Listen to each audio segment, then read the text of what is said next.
राज्यातील अनेक जिल्ह्यांना रविवारी मुसळधार पावसानं चांगलं झोडपून काढलं। अनेक ठिकाणी अतिवृष्टी झाल्याने पूरस्थिती निर्माण झाली। पुराचे पाणी घरात शिरल्याने अनेकांचे संसार देखील उघड्यावर पडले। दरम्यान आज म्हणजे सोमवारी देखील राज्यात मुसळधार पावसाचा इशारा देण्यात आलाय। काही जिल्ह्यांमध्ये अतिवृष्टी होण्याची शक्यता आहे, त्यामुळे शाळांना सुट्टी जाहीर करण्यात आली आहे।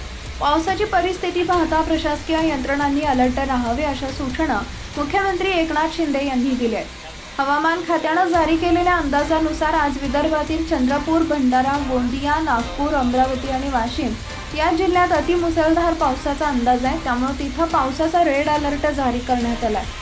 विदर्भातील काही जिल्ह्यांमधील शाळांना आणि महाविद्यालयांना सुट्टी देखील जारी करण्यात आली आहे। नागरिकांनी काम असेल तरच घराबाहेर पडावे अशा सूचना देखील देण्यात आल्या।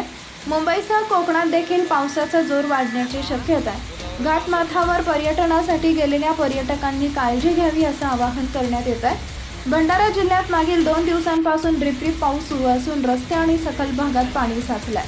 नागरिकांचे घरात सुद्धा पाणी शिरलंय। याच दरम्यान हवामान खात्याने भंडारा जिल्ह्यात रेड अलर्ट जाहीर केले असून खबरदारीचा उपाय म्हणून जिल्हाधिकारी योगेश कुंभेजकर यांनी शाळा महाविद्यालयांना सुट्टी जाहीर केली आहे। नागपुरातही आज पावसाचा जोर कायम राहणार आहे। मराठवाड्यातील छत्रपती संभाजीनगर, जालना, बीड आणि परभणी जिल्ह्यात पावसाची शक्यता आहे। दुसरीकडे रत्नागिरी जिल्ह्याला देखील पावसाचा अलर्ट जारी करण्यात आलाय।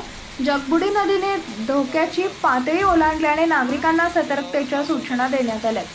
सांगलीच्या शिराळा तालुक्यातल्या वारणा नदीला पूर परिस्थिती निर्माण झाली असून शिराळा तालुक्यातल्या ऐतवडे खुर्द येथील पूल पाण्याखाली गेलाय।